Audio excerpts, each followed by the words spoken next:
Back to the show. This is the Double RT Boxing Show. I am your host, Mr. A. Your sick host, Mr. A.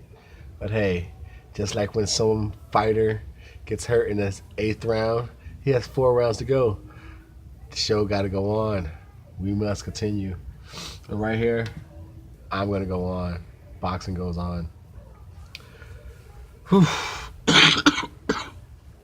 This is a breakdown and prediction for the WBO World Super Flyweight, taking place on December 30th between Inoue,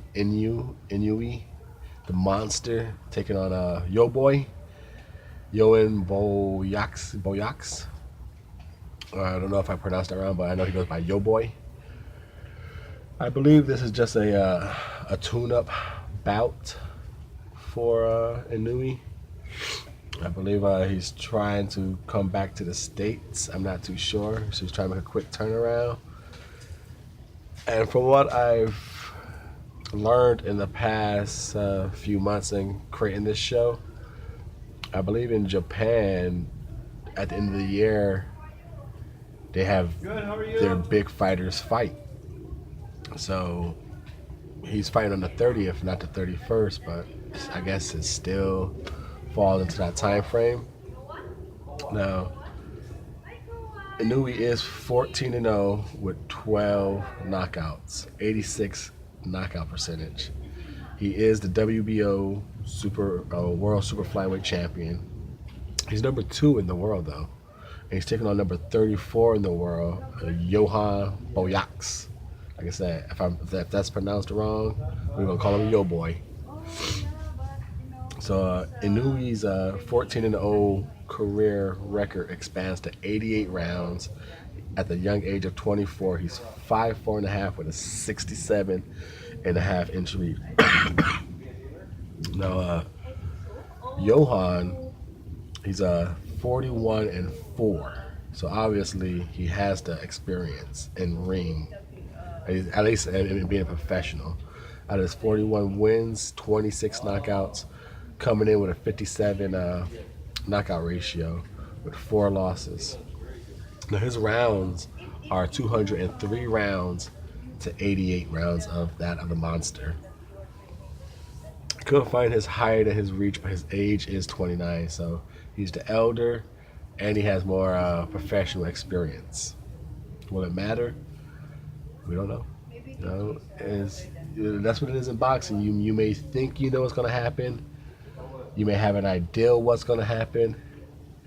Sad to admit, but myself, Mr. A gets predictions wrong. I know it's tough to believe, but yeah, I get predictions wrong too. Oh well, the show goes on, folks. Now, this being, I believe, just a fill-in fight cause. Yo Boy is not ranked in any of the sanctioning bodies. I don't know how he's getting this title shot, to be honest. But he's going to be in the ring, and he's going to get his fair dues. Now, feet and legs of the breakdown here on the Double RT Boxing Show. Thank you for your time and support. I'm your host, Mr. A, saying I do appreciate all the views, the watch times, the comments, back and forth boxing talk. I appreciate it. If you're a new viewer, hope you become a new subscriber. Help the show grow.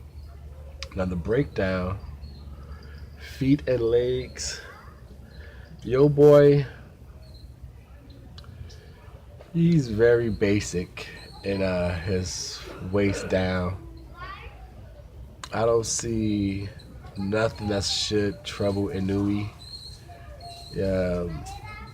His feet are just basically a punching position, and his legs don't give him much leverage.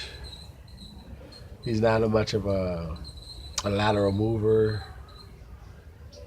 Just very basic, very basic. Well, I think Inoue, I'm going to give this category to Inoue.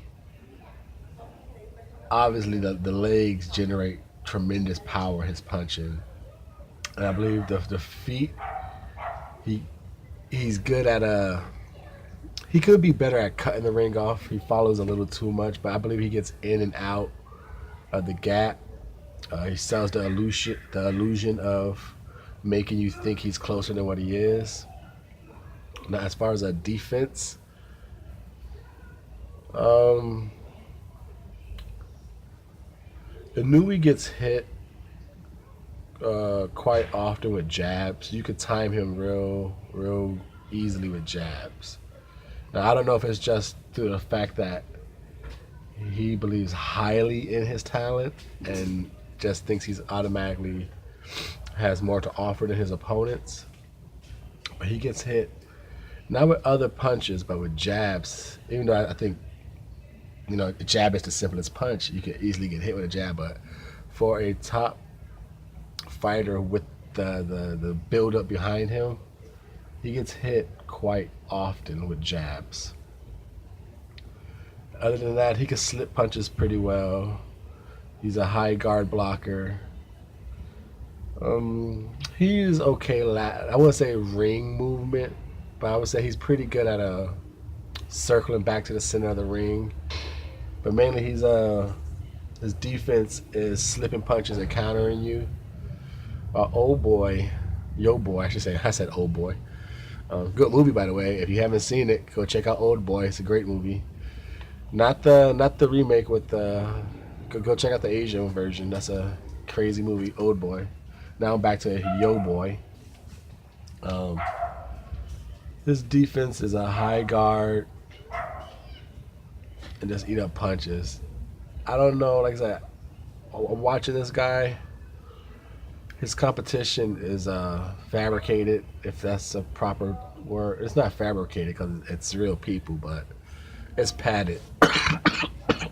I'm not sold on this guy's resume. So his defense, his 26 knockouts, I'm not buying it. But it's kind of hard to say because Deontay Wilder has 38 knockouts, and look at his resume. You knock out people, you knock out people. So his defense, he's a high guard blocker. He moves. He does that type of thing. He sways back and forth. He ain't gonna do much of a catch and counter, pull and release. He just to me his biggest defense is just keeping the gap with his jab. So to me, these guys both get hit equally as the same. But and the reason why I'm going to lean towards Inoue on this one, Yo Boy gets hit to the body as well as he does get hit up top, where I think Inoue only really gets hit on top, and it's only by jabs. You don't see Inoue take too many body shots. You don't see him getting cracked with hooks or uppercuts too often. Now, as far as the offensive category, the arms, jab for jab and all that good stuff, I'm going with Inoue on this one as well. Because to me, Yo Boy has no left hand. No left hand at all. Like, even though both these fighters are orthodox, he's an all right hand fighter. And when he does throw like a left hand hook or anything, you can tell the power is tremendously different. He throws himself, like, it's just the coordination of his left arm is a little off. He'll throw a left hook and he throws himself off balance. He's like not too confident in throwing it. It doesn't look crisp. It doesn't look painful when it lands. So just that alone, it's gonna be a tough fight to go with Inoue with basically like an 85% one-handed guy. So it's jab for jab, we're going with Inoue. Punch variation, Inoue can punch. That he could mix combinations together easily. His speed, I don't know if he has a speed variation. I don't know if he's going softball to fastball. I don't know if he throws ghost punch. Excuse me. I don't know if he's throwing softballs out there. Like, I don't know if he goes 1, 2, 3, 4, boom. But he has this whole offensive category: the power, I think he's gonna hurt Yo Boy. Jabs. I think he's an underrated jabber. I think just for his power shots, he gets overlooked as he has a pretty good setup jab. I would like to see him use it more, but he does set himself up to work himself in behind the jab. I don't like seeing power punchers who just swing themselves in. At least Inoue jabs himself in. Now that being the breakdown, my prediction is Inoue is gonna stop Yo Boy. Now what round is he gonna do it in? Like I said, Yo Boy, his left ain't there. It's not there. It's weak. It throws him off balance. He doesn't even look confident in throwing it because all he throws is right. He loves throwing a left jab and a right cross. He loves that combination: left jab, right cross. So when they do get inside, he's always trying to come up and over with a right cross. He'll jab, you come up over. And that weak left hook. I think Inoue's just gonna duck that and just come over and just crack him hard. I say within like 7 rounds, Inoue should finish this guy. Especially, like I said, I could be wrong, but I think I'm leaning towards the right direction. The end of the year, Japanese boxing takes that really serious. It's like a tradition where the best fight the best. So I see Inoue really making a good country statement on this guy. He's going to finish him pretty dang strong in 7 rounds, knock him out. And that is my prediction. Call for my brains out, but the success never stops, and the show must go on because I'm ready, you're ready, ready, talk boxing. This is your host, Mr. A. Thank you for tuning in the show. I appreciate your support, guys.